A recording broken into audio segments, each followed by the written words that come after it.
The first thing I felt was heat rushing to my face. Not anger yet. Just that sudden, humiliating warmth. Like my body knew something my mind hadn't caught up to. I stood near the long dining table, balancing a paper plate and a plastic fork, when my eyes drifted down to the name tag stuck crookedly on my chest. The disappointment. For a second, I genuinely thought it was a mistake.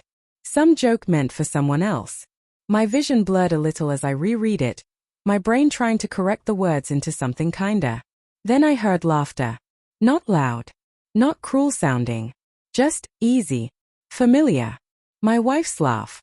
I looked up, and there she was across the room, one hand covering her mouth, eyes sparkling like she'd just heard the best punchline of the night. When she noticed me staring, she shrugged slightly and mouthed, "Relax." That was the moment something inside me cracked. This was her father's birthday party. 60 years old. Big deal. Extended family, neighbors, people from his work.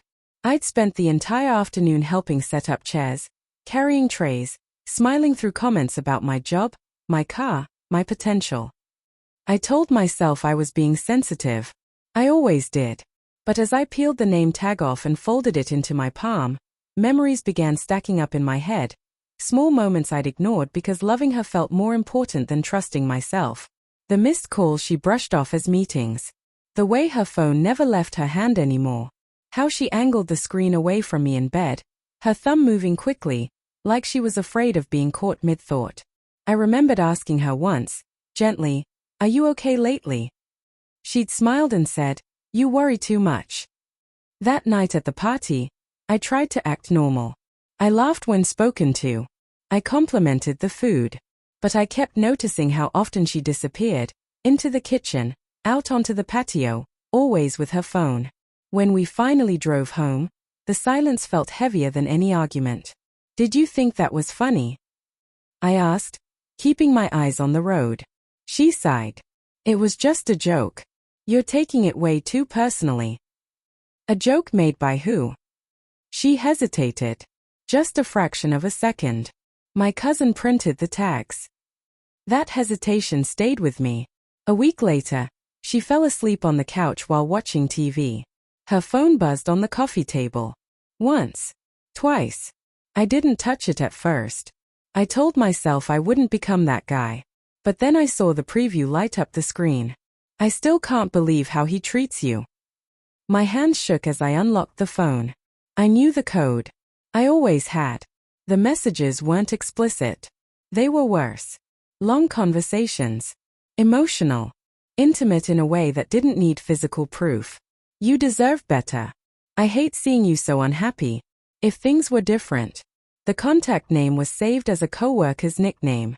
Someone she'd told me not to worry about. I sat there in the dark, the TV murmuring to no one, feeling like I was reading the obituary of my marriage.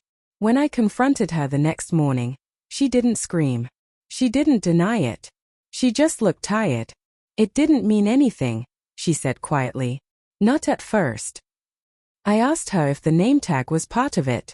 If that's how she really saw me. She didn't answer right away. When she did, her voice cracked. "I was angry.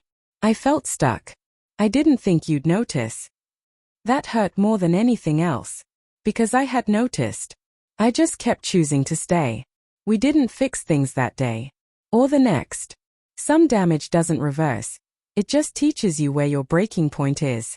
I moved out a month later. Not with yelling or slammed doors. Just boxes. Silence. A final look at someone I loved, knowing love wasn't enough without respect. Sometimes I still think about that name tag.